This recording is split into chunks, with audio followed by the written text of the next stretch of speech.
Did you start it? Yeah.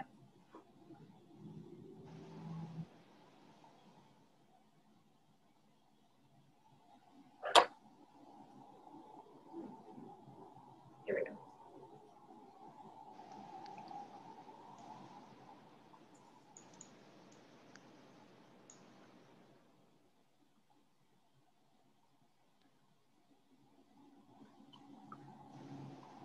Good afternoon, everybody. My name is Chandran Rajaratnam from Financial Freedom Wealth Management Group. You can also call me CR or Hey You or whatever you like. Actually, I like CR or Chandran, either one. Welcome to our webinar. Today we're going to talk about Medicare, as well as give you a market update on what's been going on in the stock market in the last while. I trust you will find it informative and will help you with some of the decisions you may have to make in your lives. Here's a quick overview of what we're going to do. We're going to talk a little bit about who we are. I know a lot of you out there are clients of ours already, but we have several people who are joining us for the first time, and welcome to all of you. We'll go to the market update. And then we'll talk about Medicare. And then there's time at the end for questions and hopefully some really good answers as well. All right. So who is Financial Freedom? We were founded in 2000, a little over 20 years ago. We're an independent wealth management firm. And as you can see, we provide customized planning solutions to everybody from individuals, which is probably the bulk of our business, plus several businesses and executives as well. We have a team of, my goodness, are we up to 15 already? That's 15 good-looking people. As you can tell, we're good-looking, so that's one of the key criteria for investment performance.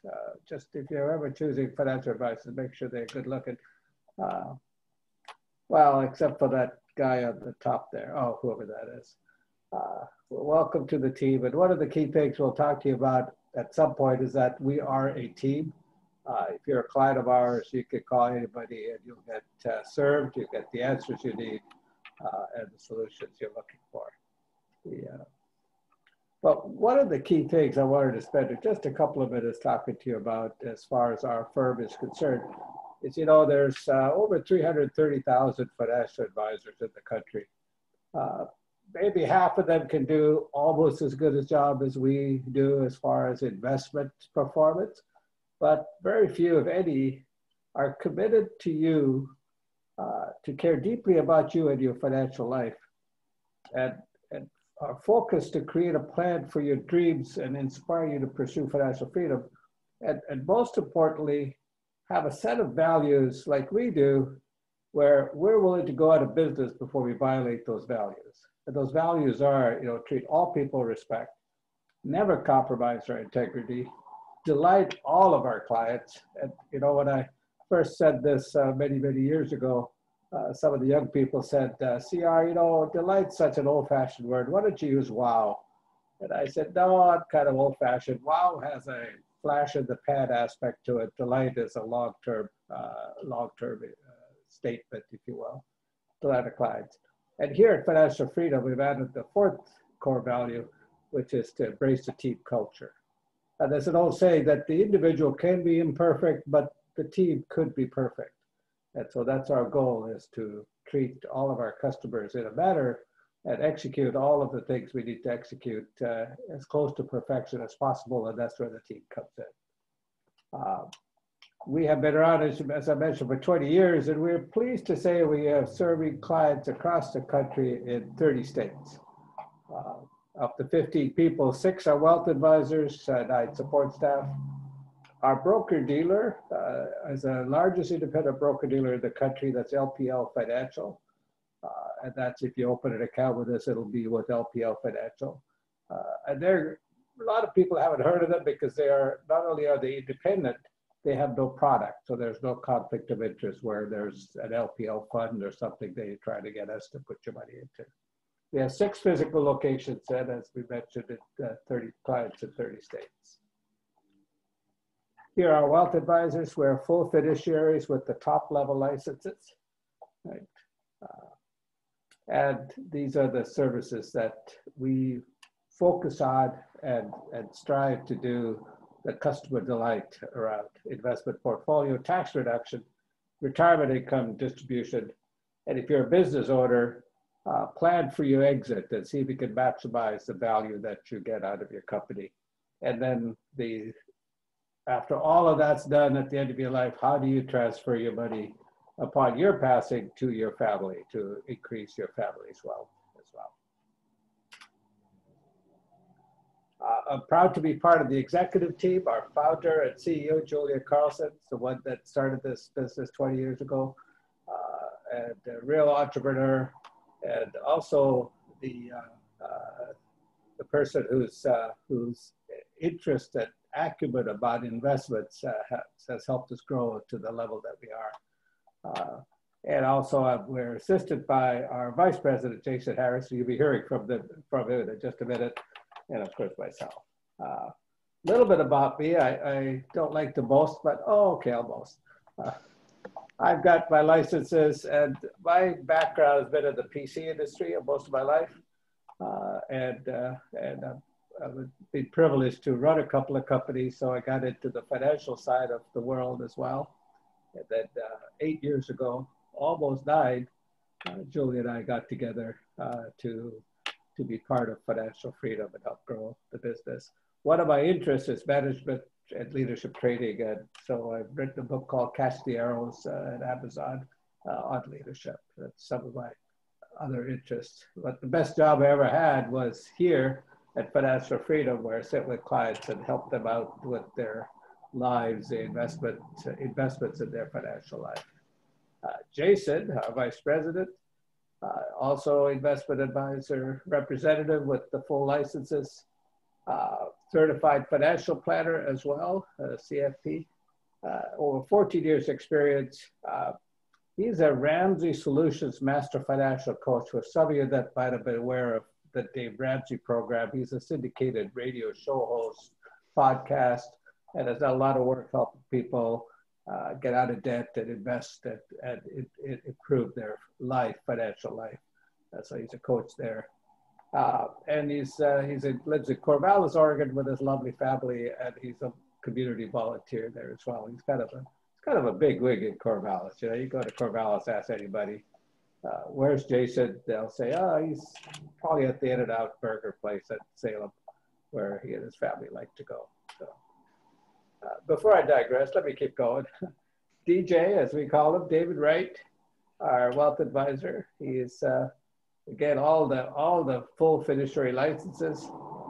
If you're in Oregon, you know him as a Duck, which if you're not in Oregon right now, there's a rivalry of the Oregon Ducks football teams, or all the teams, but football specifically, versus Jason was Oregon State, and that's the Beavers. So there's a rivalry there. At one point they were in the same office. I had to make sure that they stopped fighting each other with rubber bands across the thing. So he's got his degree in Oregon. He lives in Eugene with his 3-year-old son, and enjoys sports and spending time outside.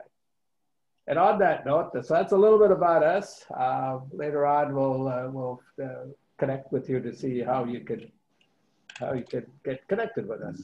But for now, let me turn it over to Jason, and tell me, Jason, what's happening in the market?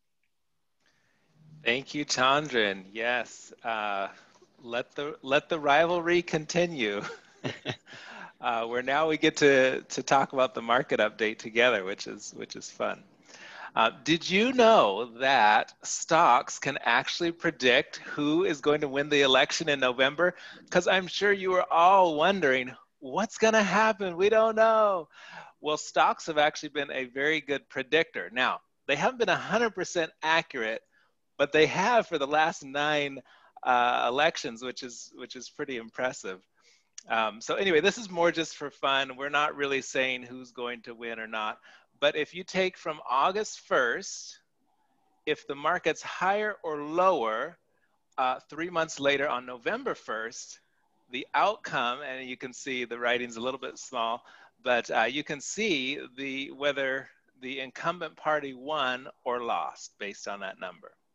So if the S&P 500, that's your large US companies, if it was up after those 3 months, incumbent party wins. If it was down, incumbent party lost. So the number you're looking at to compare for the S&P 500 is 3294. Now currently we're at 3420. And so it's up a little bit, but anything can happen in the next 42 trading days.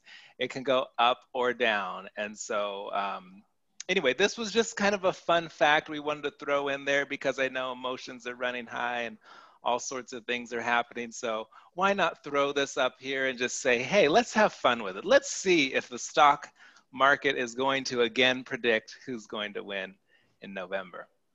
23 years right out of 23, 20 out of 23 is pretty good. It's impressive. Hey, Jason, you have any stats on who predicts the winner of the Civil War? Oh, no. The market's up a lot. Most years it's up, and most years it does go green. So I don't know. Maybe there's something there. I think we're not going to go there on this one, DJ. Now, for the people not in Oregon, the Civil War is that war between the Oregon Ducks and the Oregon State University Beavers, right? Which, yes, the and Ducks also might have won more than the Beavers. I can't remember. One or two. Yes, and of course now we need to change that name because it's got bad connotations. So I just think we should skip that whole thought and move on with the election. What we want to communicate here is you could see the big grids of who was in office, the years of Democrats versus Republicans here.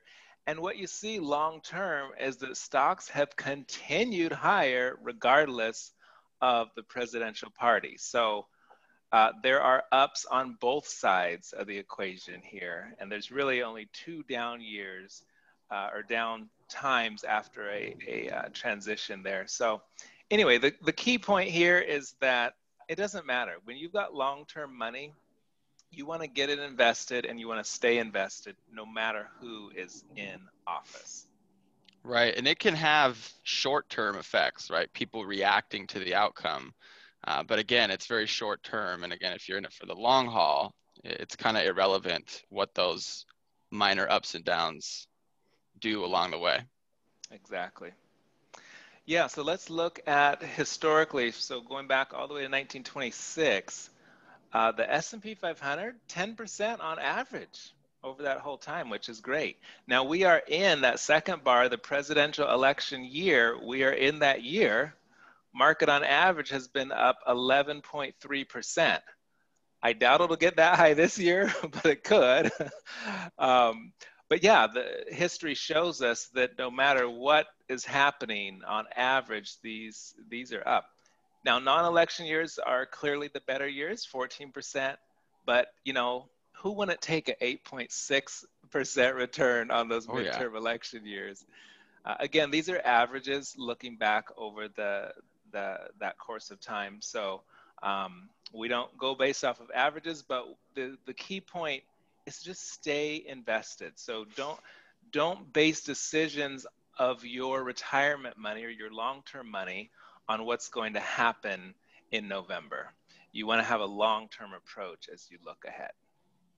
So DJ, you want to talk a little bit about some COVID concerns that we might have? Yes, let's do it. So this graph here shows just how many jobs were actually lost. So a little over 20 million lost almost overnight. So we essentially wiped out the 22 million jobs that we had added over that last decade since 2010. Now through May, we had added 7.5 million of these back.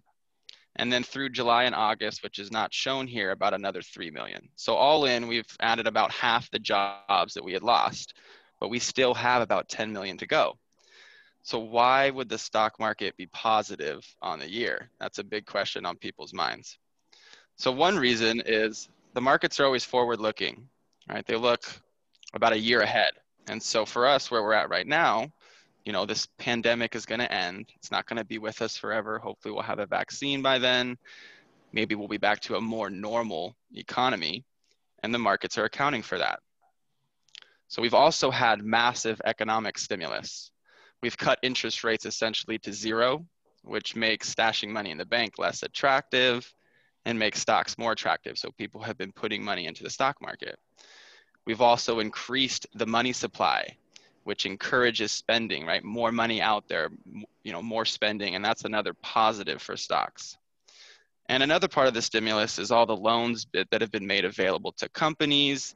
And a lot of us have received checks, right? We got our stimulus checks. And again, that encourages spending. These are all positives that help boost the stock market. And then lastly, we've had huge support from some of these winners. So some companies have thrived because of this, and they've actually helped carry the stock market up. Now, this has mostly been seen in the tech sector. So that's helped. So DJ, what would you say about the recent pullback, is what they call it? Because we saw kind of a uptick for a while there, and now things have pulled back. Today was an up day, but what would you say there? Well, I think the stock market got a little ahead of itself, right? It maybe was, we were positive almost 10% on the year. That's probably a little too much for where we're at, in the economy. So a good, a little pullback can be good. It can actually help us reach the long-term returns that we want to see. And it's normal, right? I mean, as we're looking at the fundamentals that are in the markets, everything is there, and this is a normal part of a recovery after a large recession. Absolutely, yep. It's usually not just down and then straight up. We have some volatility along the way as we recover. Absolutely. Okay, so this slide, I just want to point out a few things. There's a lot going on here. So a bull market, which is represented in blue, is when the stock market is going up. Whereas a bear market, which is represented in yellow here, is when the stock market drops 20% or more. So that's what we just went through, was a bear market. The low point on March 23rd was about 35% down. So you can see that we're in a bull market a whole lot more than a bear market. And the bear markets are generally short-lived. So if you look in that top left, that little chart there where we have the average lengths of a bull versus bear market and the average returns. So let's just focus on post-World War II, where the average bull market has been 4.3 years compared to the average bear market of 11.3 months. So you can see months, that right? Months, yes, you heard me right. And this last one was about 1 month. I mean, that's very unheard of, right? That's the shortest bear market we've seen. But still, even just taking account the averages, 4 years versus 11 months, markets they're up a whole lot more than they're down. Now, I think this is a great reminder, because sometimes, it can feel like the bear markets last forever when we're going through them. And the news, they talk about the market crashing and how everything's terrible. But we need to remember that this has been happening for almost 100 years, and the markets have still averaged 10%. So the way we invest, we're not caught off guard by these. We actually plan for them, and we have our accounts set up correctly, anticipating, knowing that there's going to be pullbacks. We just don't know when they're going to happen. Great. Okay, so here's a graph of various types of investments from right before the Great Recession of 2008, and then going through our recent bear market. So you've got stocks, then you've got gold, 10-year treasury notes, which are government bonds, CPI, which is our inflation rate, and you've got home prices, cash, and oil. So you can see that stocks have won pretty handedly and averaged 8% per year going through 2 bear markets. Pretty incredible, right? Mm-hmm. So this, this shows how the stock market really does reward long-term investors. So, if you can get your mind really thinking, okay, I'm in this for the next 20, 30 years. I don't really care about the ups and downs in a given year. I'm in it for the long haul. We'll go ahead to that next one. Okay, I really like this one. So the point of this slide is to show that time is your best friend when investing. It's the best asset that you have is time. So in any given day, that first bar there's a 53% chance that the market is positive, right? So it's better than Vegas, but it could be up or it could be down in a given day, right? Now, as you add more time, the odds get drastically better. So let's jump to that 1 year bar where there's a 77% chance that the market is positive. Now That's we're pretty looking at good. some really great odds, right? Mhm. Now let's look at 5 years. 5 years to invest, you have a 92% chance. And then 10 years, you're looking at 97% that the market will be positive. So a Now I know very, you. very rare. Yeah, I go know for you it. didn't put the 20-year on here, but what if you had the 20-year bar on here? What are your what's your probability 100%. there? 100% 20 years. 100%. We've never Wow. seen it. Yeah. So again, time is your best friend. We can get so caught up in the short-term volatility, and it can force us to make rash decisions based on our emotions. And I know it is tough to watch, right? It's never fun to watch your account move up and down in the short term. But again, I encourage you all to remember that over time, the markets have performed very well, and that we're here to help guide you guys along the way too. Absolutely. Yeah. So that's what I have. Jason, anything else, or we can turn over to Chandran? Yeah, hey, thanks, DJ. So are you saying I shouldn't cash in my 401k right now? No, you should add to it. Ah, Yeah, okay. just because the government allows you to do that without penalty doesn't mean you should. Right. I'm in it for the long term, being as young as I am. So, all right. Thanks, DJ and Jason. That's quite revealing as to how positive it is, and it's good to hear that we're expecting these pullbacks and managing all of our customers' money, assuming that's going to happen. And I think the telling is that in March there were very few actions that we needed to take because the actions were done before that pullback. And we hung in there, and it's recovered just about fully back to where it was again. Yeah. Okay, well, thank you for that. Let's move on to a subject close to my heart, that's Medicare. Medicare, before I joined Financial Freedom, I dabbled in being a Medicare specialist. So it's close to my heart. I talked to a lot of customers about it, all the ins and outs. So I'm hoping that the next few minutes will give you enough information to kind of know the lay of the land of Medicare. If you need anything more specific, please give us a call. I'd be happy to answer any specific questions or do the research to get you that answer if you have to. First of all, Medicare has 4 elements, Plan A, B, C, and D. By the way, do you know when you look at the internet for a graphic that has A, B, C, D, you can't find it? All you ever find is ABCs, the ABC books. I think that's totally discriminatory to the Ds of the world.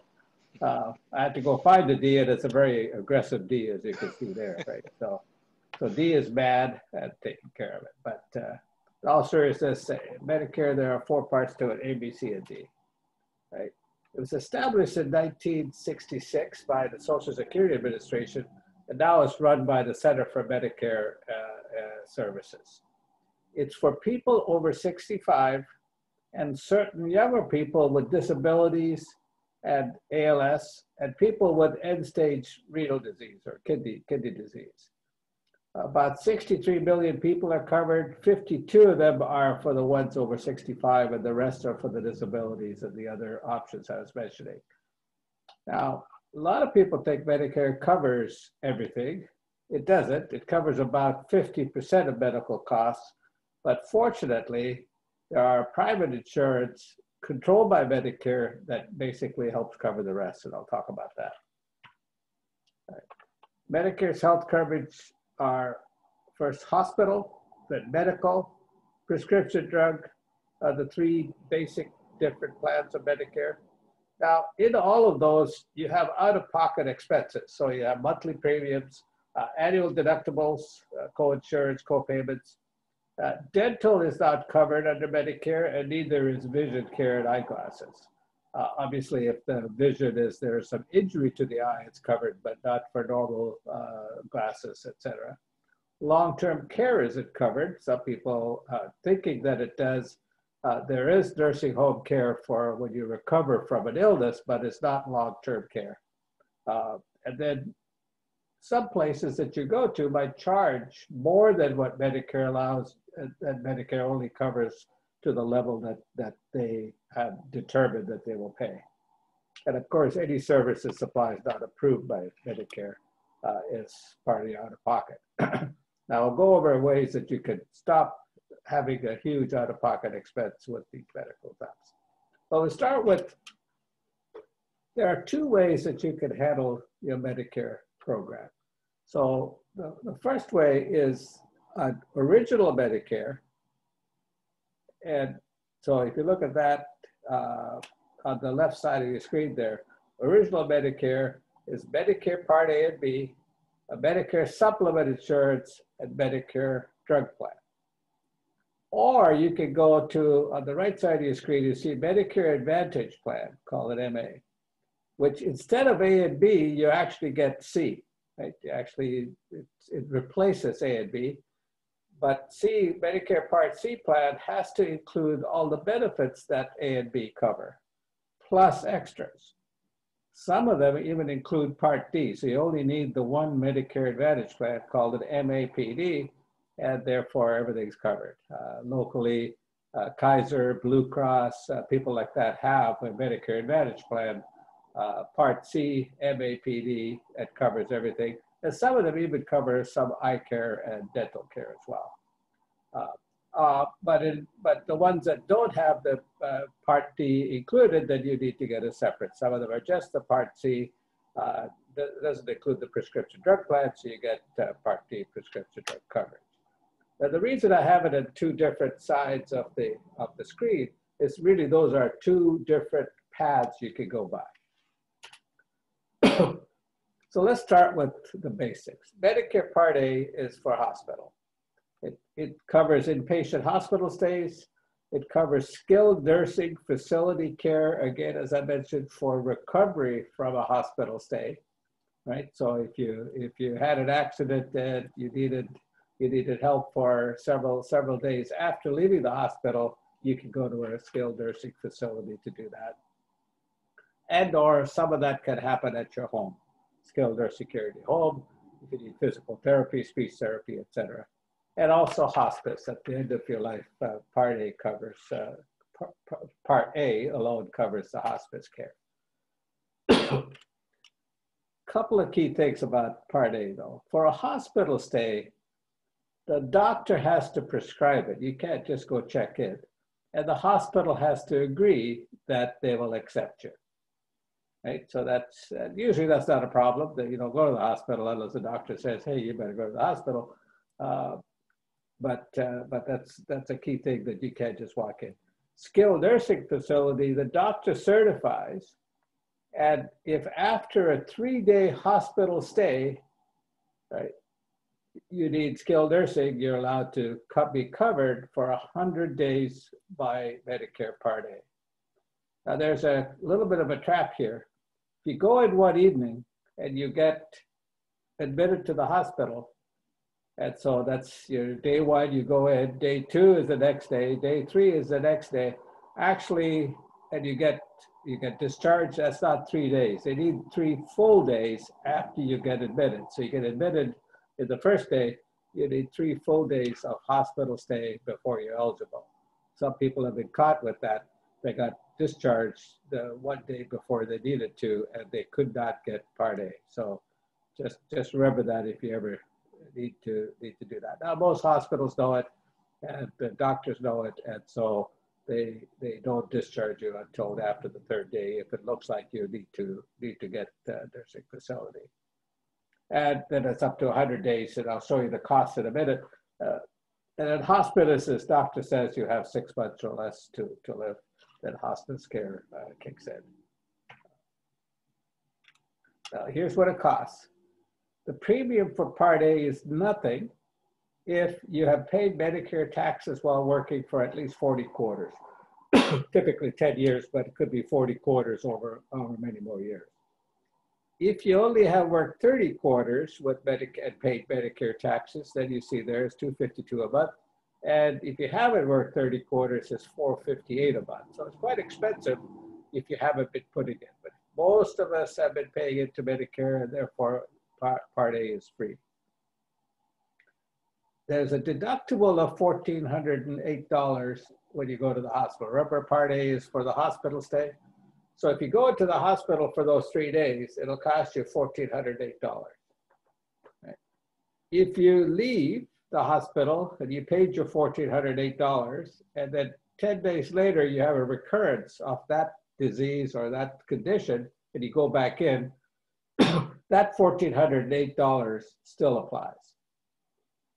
If you come back in 62 days later, then there's a new period that starts. That $1,408 starts again. So if you're ever going to be sick again at the same sickness, make sure you do it in 59 days. Right? So, actually, I hope you never get sick again. Excuse me. Excuse me. You could get me a cough drop. Okay, thanks. I have one right here.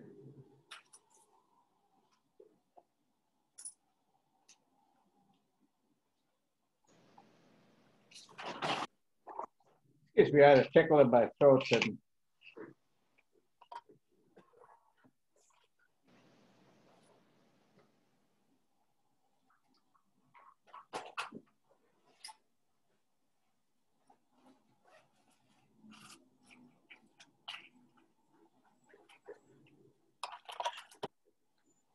now the coinsurance is for that. The way that works is the coinsurance for $0 for the first 60 days is what out of what the costs are. So after you pay the $1,408,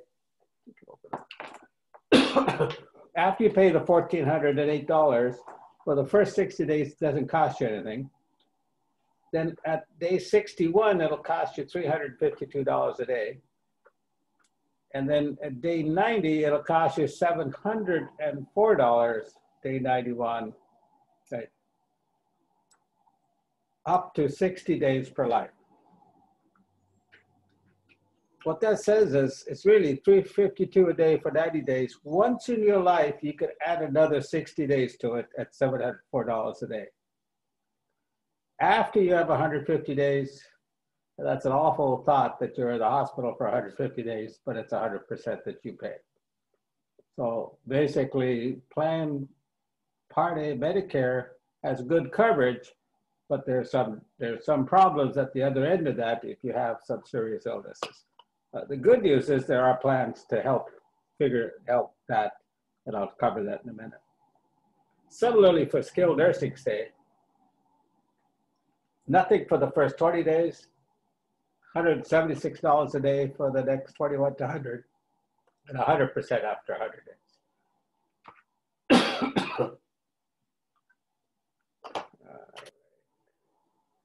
Now, Part B, which is funny because Medicare Part A says you can go to the hospital, but you still can't see a doctor. You need Part B to see a doctor, otherwise you're paying a lot of money. So that's why you need both Part A and B on regular Medicare. Doctor services, physician assistant, nurse practitioner, annual wellness visit, you see all of those things that are covered, emergency room, urgent care. Medical services, home health services. So lots of great coverage in Part B. What's not covered, as I mentioned before, dental, routine vision, eyeglasses, routine foot care, chiropractic, cosmetic surgery, prescriptions, hearing aids, dentures, and any care not prescribed by a doctor. And of course, as I mentioned before, no long-term care is covered under Part B. This is the out-of-pocket costs.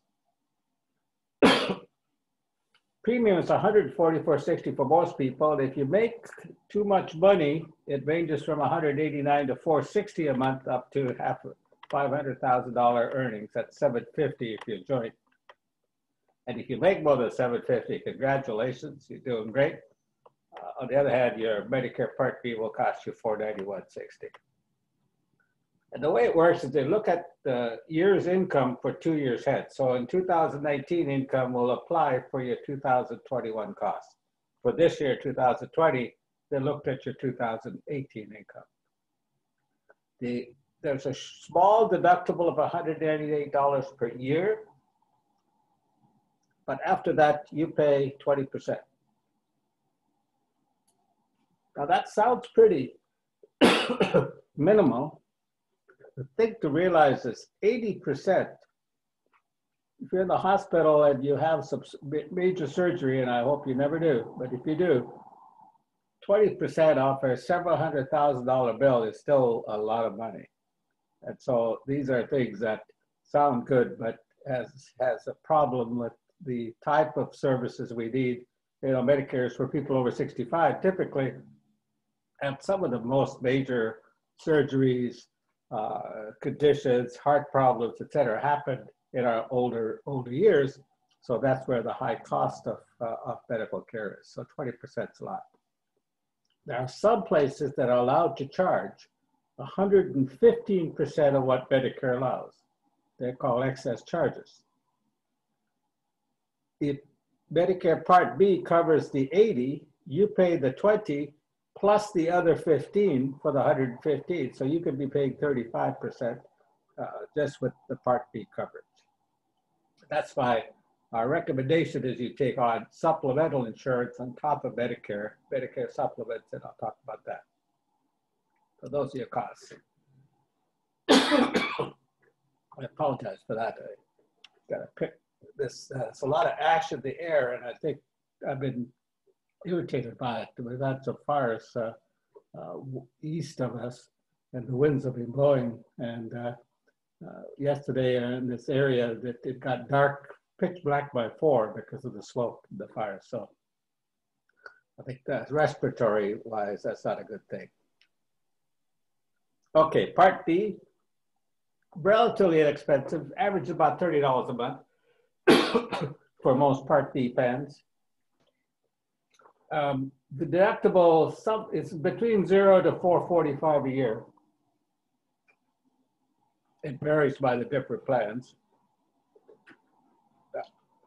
Interesting enough, there is something, the co-insurance is basically for after the 435.20 to 41.30.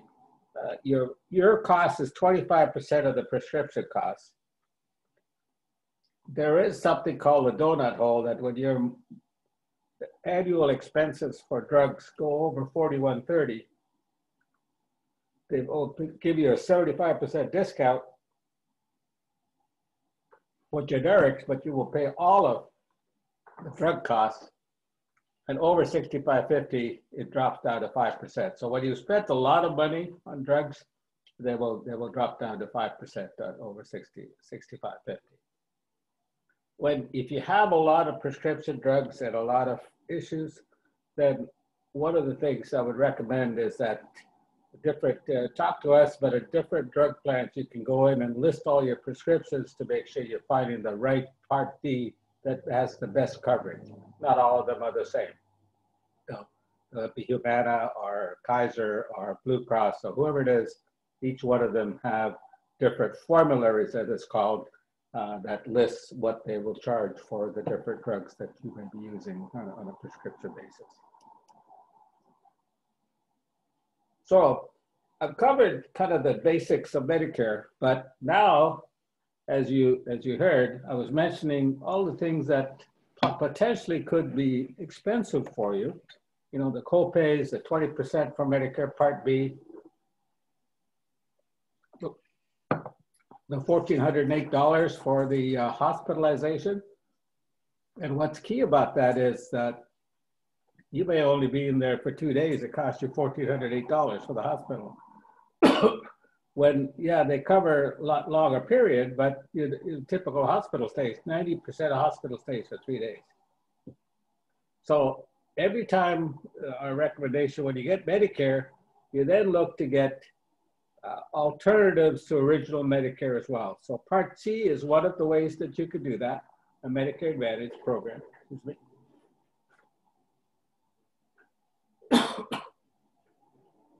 So typically, it's called a cost-effective alternative to original Medicare. It's typically offered as managed care plans like HMOs and PPOs and private fee-for-service. Many have provider networks, like Kaiser goes through the Kaiser, Blue Cross has their own network, et cetera, Humana. Many of them may require specialist referrals. In other words, you have to go to your primary care doctor and then get referred to a specialist should you need that. In many ways, it turns Medicare into something that looks like a type of insurance you normally have through an employer. So there's some co-pays, there's some referrals needed, there's a network you need to go through. and so that's in many ways much better than having to pay all those out-of-pocket costs. One of the key things is that $1,408 that you would pay to go to a hospital, even if it's for one day, they convert that into $1 per day. In other words, they may charge you $150 a day for 10 days, so that if you're only in there for 2 days, you only pay the $300, not the $1,408, right? If you stay for more than 10 days, then it costs you more, but it covers that most of the time, and most of the time that you want to go in there. Very low or no, and some of them even have no premiums for this. The lower co-insurance, some have vision or dental care. And as I mentioned before, often includes a prescription drug coverage as well.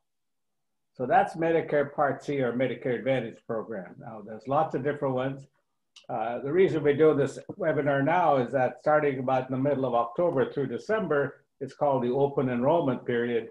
If you're close to 65 or over 65, you will be inundated with mail from all these different people pushing their plan. So take a look. This is a great cost-effective alternative to original Medicare that and especially if you don't mind working with a local provider like your local network, this is a very good cost-effective program. However, the better program typically is a Medigap or Medicare supplement. The couple of reasons are as follows. There's a choice of several plans, but there are no provider networks. It's oftentimes as we get older and people retire, they may want to spend summers in a different part of the United States, or they're traveling a lot. It's nice not to have to go back to your original provider or network in order to get your coverage. In other words, with the Medicare supplement, you can go to any clinic, any hospital, any doctor that takes Medicare in the United States, and without having any other requirement. Just walk in, say that you have your supplement and Medicare, and they'll take it. You can walk into the Mayo Clinic in Rochester, Minnesota, and do that, and it'd be as if you were at home, not just traveling emergencies, etc. Almost all plans pay for the Part A copays and coinsurance. That $1,408, it's gone. They also give you 365 additional days of hospital coverage. Remember, you had up to 90 days, and once a year, once in a lifetime, you had that extra 60 days. All of those restrictions are gone to give you an additional 365. So you don't worry about hospital stays because that's like over 2 years worth covered. Part B copays and coinsurance, that 20% that you have to pay, it's gone too. Some of them even pay that extra 15% that some of the kind of the high-end clinics are allowed to charge, that excess charges. And then any coinsurance for hospice care is covered. Certain plans will pay for skilled nursing facility and all these different deductibles as well. Now, there's a premium associated with that. These supplements are provided by private companies, but they're controlled by Medicare. So it's not like they have certain up to 10 different plans that they're allowed to do, and they're controlled by Medicare. So it's really part of Medicare, but it's covered by private insurance. One of the key things about the fact that it is private is as follows. When you turn 65 and you first are eligible for Medicare Part B and Part A, you can get any supplement you want without having to prove insurability. If you wait until after a year or two later and decide you want a supplement, you have to then, they can turn you down if there's some pre-existing condition. They're pretty easy It's not like some of the other insurance that you heard about, you know, the private insurance from companies, but it's still something to consider. I always tell people to start with the Medigap first. You can go to a Medicare Advantage program every year, any year for the rest of your life. That's open enrollment and no pre-existing ever covered, but you can't necessarily go to a supplement in future years. So start with the supplement. You can always downgrade to the Medicare Part C, but you can't go the other way. So that's something to consider. And the costs are still very reasonable. Here's a chart that shows the 10 different plans that are allowed by Medicare. I know it's a very small chart, it's hard to read, but at the top there, you'll see the plans F and plan G. Those are the two that cover everything. Plan F covers everything. Plan G covers everything except the Medicare Part B deductible, which is like, what, $198 a year? So the reason G is the one we recommend is the premium for G is less than F by more than $198. In other words, even though you have to pay the deductible, your total annual cost is lower than for Plan F. And it covers all those things. So I think that's what the next chart. So Plan F covers all the gaps. Now they're getting rid of Plan F. So if you weren't 65 or older on December 31st, 2019, you can't get Plan F anymore. It's being phased out. Plan G covers all the gaps except the Part B deductible, and that's available. So if you go to the supplement first, now the last time I looked at for a 65-year-old, it's about $176 a month. Then you have that $144 for Part B. So, and maybe another $30 for a prescription drug plan. For about $350 a month, you've got probably the best health insurance available with all the gaps covered. Imagine only paying the monthly premium and never having an out-of-pocket expense. No deductibles, no copays, just a few copays for the prescription drug plan, but nothing for your health or hospital. It's a pretty good program. All right, so I'm sorry for my coughing. Some reason this dust is not the ash is not a good thing. You see that in the car this morning? It looked like snowfall, except it was brown snow right at the top of the car. All right, that's my story about Medicare, and I'm sticking to it. Right? So now the next steps for you is to connect with us if you wish, if you want to go further with talking about this or have us help you with your finances. This is our process. You know, we start with things like this educational encounter, and then if you want to have a consultation, we provide a complimentary 1-hour consultation for all who come to us, do a comprehensive discovery about your situation, and then we prepare a tailored solution and guide you through the rest of your life. And then keep going around in that circle. That's our advantage. As I mentioned before, doing business with us, our broker dealers, LPL Financial. It was a merger formed by Linscore and Private Ledger, and they're the largest independent broker dealer with no proprietary products. They're a member of SIPC, Securities Investment Protection Corporation, for account protection of $500,000 per person, and then they have private insurance $575. One of the things about LPL, because there's no product to fail, and they have over 16,000 advisors, they're very stable and one that we like very much. So they are the custodian of if you invest with us, your investments. We do not take custody. They are the custodian, and that's where the account will be held. Right. And our strategy is a proactive and personalized approach to helping you pursue your goals. You can see our specialized services here.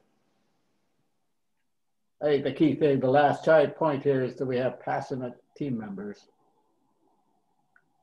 that are here to serve you. So schedule your review today. Here's financial.freedom@lpl.com or call that number. You will. Then also, Chandra, if anyone has questions, they can put it in the Q&A section there. We can do some of those before we sign off. How do I see that? Looks like we do have one about Medicare Part A while still working. Go ahead. What's the question? Is it a good idea to enroll for Medicare Part A even though I am still working and have group health insurance? And the answer would be at 65 at zero cost, you should have Part A. There's no cost to you. Sometimes even your group health insurance will use Part A as a secondary insurer. So yes, if you've done your 40 quarters, go ahead and get Part A. Part B is the optional one that you may want to wait until after. You would probably want to wait until after your group health insurance ends. If you work for, let's say you're 65, but you're going to work for 2 more years, and at 67, you stop working. You have 60 days from the day you stop working to go ahead and get Part B without penalty or anything like that. If you don't get Part B when you're 65 and you should have gotten Part B, then they will charge a premium on the Part B premium, extra for the Part B premium for you, unless you have what they call creditable coverage, and creditable coverage is your group health insurance. So you don't have to get Part B or D, as a matter of fact, until after you stop working. But Part A is something that is basically automatic. You can go ahead and get that. And Any other then questions? Kathy just asked about getting the slides. So we will send out a replay of this presentation as long as you signed up and registered. That will be readily available to you. And if you still want the slide deck, just give us an email and we'll get it over to you.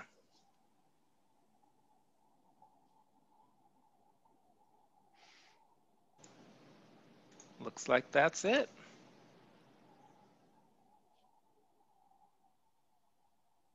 Oh, wait, one more, 2 more. All right. Okay, I'm a 71-year-old, plan to retire within a year. What should I do? I don't think I can afford the $350 a month after I retire. Then what?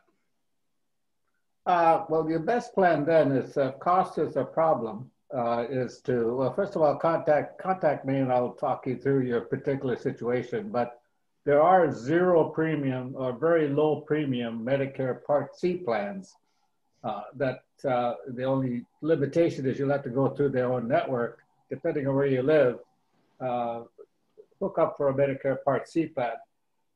you have no choice but to pay the Part B premium, but there will be very little to pay after that with some of these, with the Part C plan. And it automatically is typically deducted from your Social Security payment as well. But give us a call. Happy to talk to you about that. See what's best for you. You said there were 2 questions. Was there another one? Yes, I'm working and have insurance coverage and I'm over 65. Are there any penalties to get any insurance coverage? No, there are no penalties as long as when you're working, you have group coverage, and you are covered by a group plan or with your employer. You have 60 days from when you stop working to go ahead and get that with no extra penalties. Get Medicare Part B and Part B. Sometimes, by the way, if I could add, on purpose, we sometimes can advise people to hold off Part D plans. So here's our thinking. If you have no prescription, you do not need prescription drug plan because you're so super healthy that you don't have to go get any prescriptions. And let's assume your premium's $20 a month if you got it. If you wait 5 years and then get Part D, that's 60 months. They will charge you 60% more than the $20 a month for your premium going forward. So that would be $32 a month from, you know, the 61st month on. Now, that's $12 more a month later on, but you haven't paid $20 a month for 60 months. So the break even is a lot longer. That might still be to your financial advantage. So I've had 1 or 2 customers that have no prescriptions, and I recommended that they hold on. But Part B is something you want to pick up as soon as you quit your job or leave your job. And you can always pick up Part D anytime after that, so whenever you need it. Okay, looks like we have one more here, Chandran. Mm-hmm. We're members of a healthcare cost-sharing ministry. As I understand it, I don't need more than Part A and B, and they'll share the rest of the costs. Do you agree that this is good? Yes, I'd have to look at the individual, but yes, just get Part A and B. If the rest of the costs are being shared, then the supplement and Part C is not necessary. Just know that you may want to look for a 0 premium. There are such a thing as a 0 premium Part C that at least converts, so it doesn't cost you anything, so you got all those other costs, but at least converts those big copays into something more, you know, more amenable. For example, that $1,408 to go to the hospital for just 1 day or more. Well, what about converting that to the $150 a day type of plan, as I mentioned before? So you may want to look at getting the 0 premium Part C anyway, just to be able to have a much more convenient setup.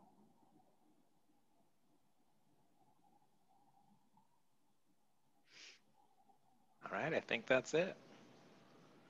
Well, everybody, thank you very much for that. Look forward to talking with you individually. Any one of our team can help you. If you have any questions about Medicare or any investment question that you have, we're happy to be of service to you, and we'll look forward to working with you. Thank you.